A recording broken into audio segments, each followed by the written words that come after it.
ఇండోసోల్పై కుట్ర భూసేకరణ కోసం ప్రభుత్వానికి 500 కోట్లు చెల్లింపు. ఇంజనీరింగ్, డిజైన్లు, పరికరాలు, మౌలిక వస్తువులకు ఇప్పటికే సుమారు 12 కోట్లు వ్యయం. వాళ్ళు ఇచ్చిన డబ్బుతోనే భూసేకరణ జరిపి ఇండోసోల్ను అక్కడి నుంచి బయటకు పంపడంలో ప్రభుత్వ ఉద్దేశం ఏంటి? ఇండోసోల్ కేటాయించిన ప్రాంతంలో కాకుండా వేరే ప్రాంతం కేటాయించడానికి ప్రభుత్వ పెద్దల కుట్ర ఏంటి? ఈ పరిశ్రమకు కేంద్ర ప్రభుత్వం వయబిలిటీ గ్యాప్ ఫండ్ కూడా ఉంది. రైతులు వ్యతిరేకించే ప్రాంతంలో పరిశ్రమలు పెట్టాలనుకోవడం దురుద్దేశం కాదా? ఇప్పటికే 1 గిగావాట్ సామర్థ్యంతో ఉత్పత్తి ప్రారంభానికి సిద్ధమైన ఇండోసోల్ను అక్కడి నుంచి తరిమేయడం ఏంటి? నిజంగా పరిశ్రమకు తోడ్పాటు అందించే ఉద్దేశం ఉంటే మామిడి పండ్లకు ప్రపంచ ప్రసిద్ధిగాంచిన ఉలవపాడులో భూమి కేటాయిస్తారా?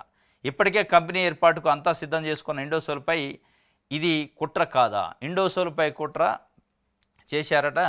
మరి సాక్షికి కోపం వచ్చింది. ఇండోసోల్ పైన కుట్ర చేస్తే అదొక పారిశ్రామిక సంస్థ, మీకు బాధ ఏంది? మీరెందుకు బాధపడుతున్నారు? ఇది ఇండోసోల్ యూనిట్పై కూటమి సర్కార్ కుట్ర మరోసారి బహిర్గతమైంది. ఎన్నికల ముందు ఈ ప్రాజెక్టుపై విషయం కక్కిన తెలుగుదేశం పార్టీ అధికారంలోకి రాగానే అడ్డంకులు సృష్టించింది.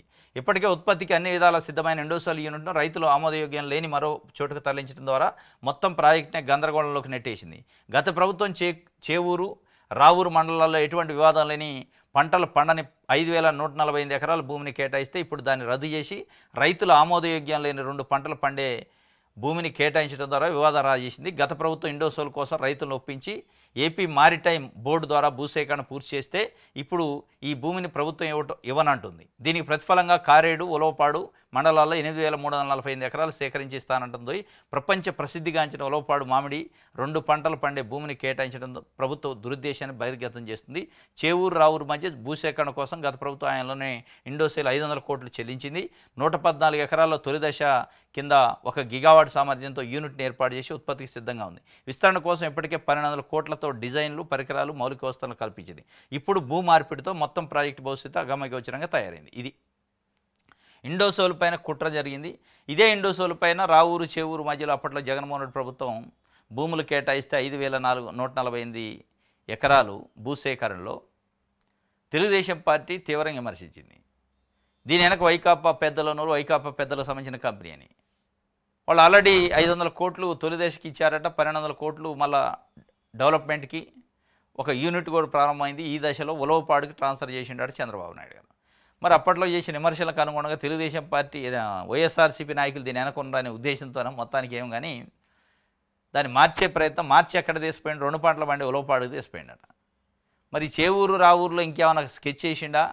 లేదంటే చేవూరు, రావూరులో జగన్మోహన్ రెడ్డి ఇచ్చిండు కాబట్టి నేను ఇక్కడ తీసుకొస్తే ఇది ఒక డైలమా ఆగాలి, ఇండోసోల్కి నష్టం జరగాలనే తెలియదు. కానీ మొత్తానికైతే సాక్షి పేపర్కి అయితే ఇండోసోల్ పైన కుట్ర జరుగుతుంది అంట. మరి ఇండోసోల్ పైన కుట్ర జరిగితే ఎలా కడుపు నొప్పి పోయిందో, ఇండోసోల్ పైన కుట్ర చేయాల్సిన కడుపు నొప్పి వాళ్ళకి ఎందుకు వచ్చిందో కానీ మొత్తానికి ఏ ప్రభుత్వం ఉన్నా ఈ ఇండోసోల్ కోసం, ఇండస్ట్రియలిస్టుల కోసమే పని చేస్తానే అనేది స్పష్టంగా అర్థమైంది.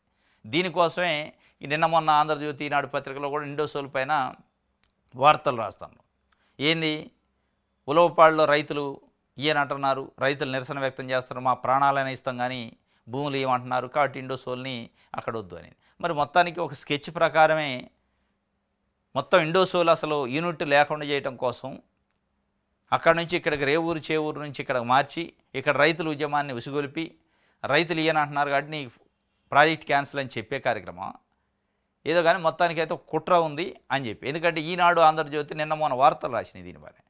అప్పుడే అనుకున్నా వీళ్ళు వార్త రాశారు, ప్రభుత్వం భూసేకరణకు పోతే ప్రాణాలైనా అర్పిస్తాం కానీ రైతులు అంటున్నారని వార్త రాశారు అని చెప్తుంది. అంటే దీని వెనక ఏదో కథ ఉంది. ఆ కథకి స్క్రిప్ట్, స్క్రీన్ ప్లే అంతా తెలుగుదేశం పార్టీ ఆఫీస్ నుంచి వచ్చిందా అనుకున్నాం. అదే కనపడుతుంది ఎడైతే.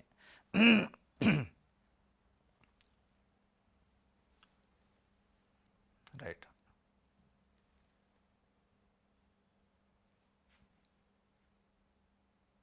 ప్రజాశక్తి చూద్దాం.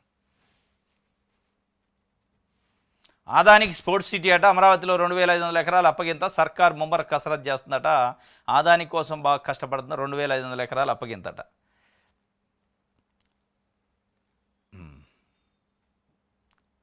బలవంత భూసేకరణకు వ్యతిరేకంగా న్యాయ పోరాటం చేస్తాం, కరేడు ప్రజలకు అండగా ఉంటాం. ఐలు జాతీయ అధ్యక్షులు శుంకర్ రాజేంద్ర ప్రసాద్. బాధిత గ్రామాల్లో నిజ నిర్ధారణ బృందం ప్రకటన. కరేడు రైతులు పెద్ద ఎత్తున తిరగబడ్డారు ప్రభుత్వం పైన. దానికి మద్దతు కూడా కమ్యూనిస్ట్ పార్టీ నుంచి అద్భుతంగా ఉంది. కమ్యూనిస్ట్ పార్టీలు ఏదో ఒక రూపంలో రోజు పోయి అక్కడ మద్దతు తెలుపుతున్నాయి.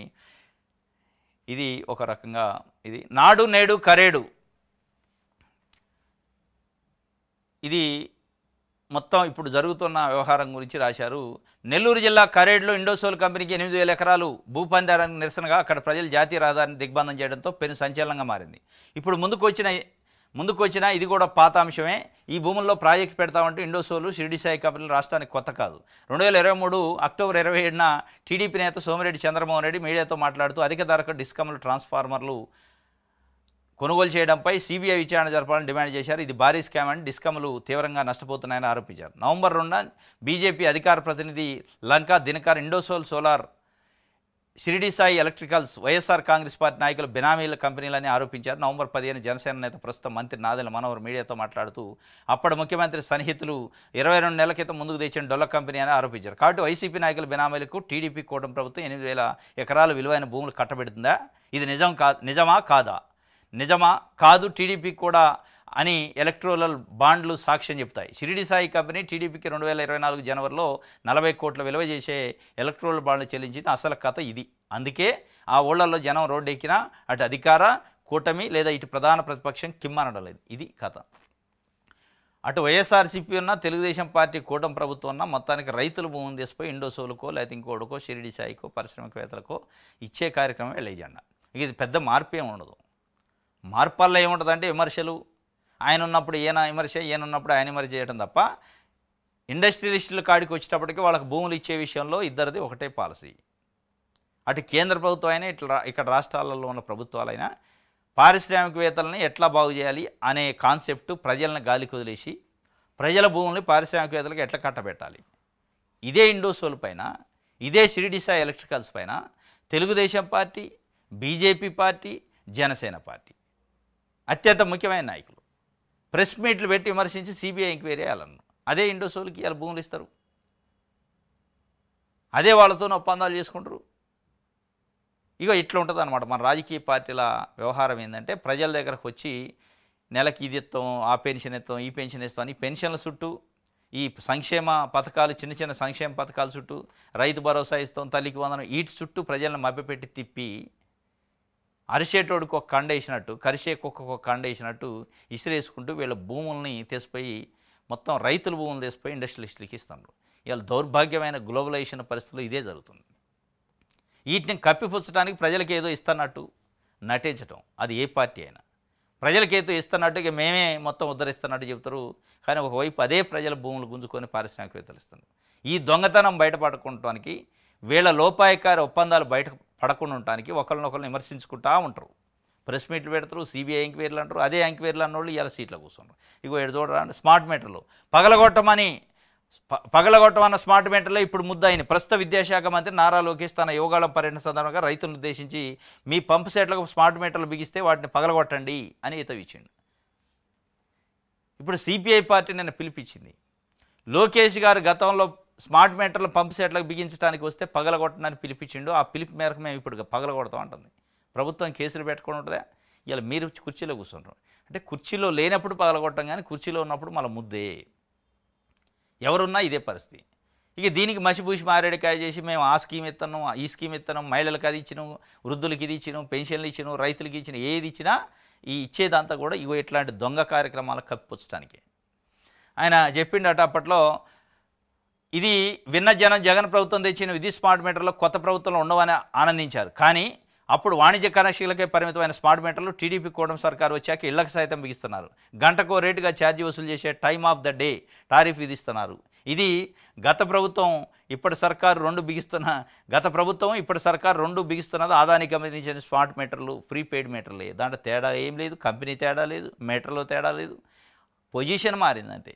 యువగాళం చేసినప్పుడు ప్రతిపక్షంలో ఉన్నాడు కాబట్టి పగలగొట్టాలన్నాడు. ఇవాళ అధికారంలో ఉన్న కాబట్టి లేదు ఫిట్ చేయాలి, ఆదానికి కోపంతో మళ్ళీ మనకు జనమే ఉంటుంది అని చెప్పినట్టుంది. మొత్తానికి నాడైనా నేడైనా కరేడైనా ఏదైనా వ్యక్తులు మారుతారా, పార్టీలు మారుతాయి తప్ప ఏం మార్పు లేదు. సేమ్ టు సేమ్ అంతా రైట్. డిఎస్సి ప్రతిస్పందనపై గందరగోళం ఉందట. సాంకేతిక సమస్యలతో ఇక్కట్లు, హెచ్జిటి పరీక్షలో జవాబులు తారుమారు, మంత్రి లోకేష్ పనిచేయాలని అభ్యర్థులు. ఇప్పటికే ఎస్ఎస్సి విషయంలో బదనామయ్యారు. ఆ డిఎస్సి విషయంలోనైనా కనీసం కరెక్ట్ చేసి వాళ్ళకి లేనిపోని టెన్షన్లు, ఆందోళన లేకుండా చేయండి. రైట్.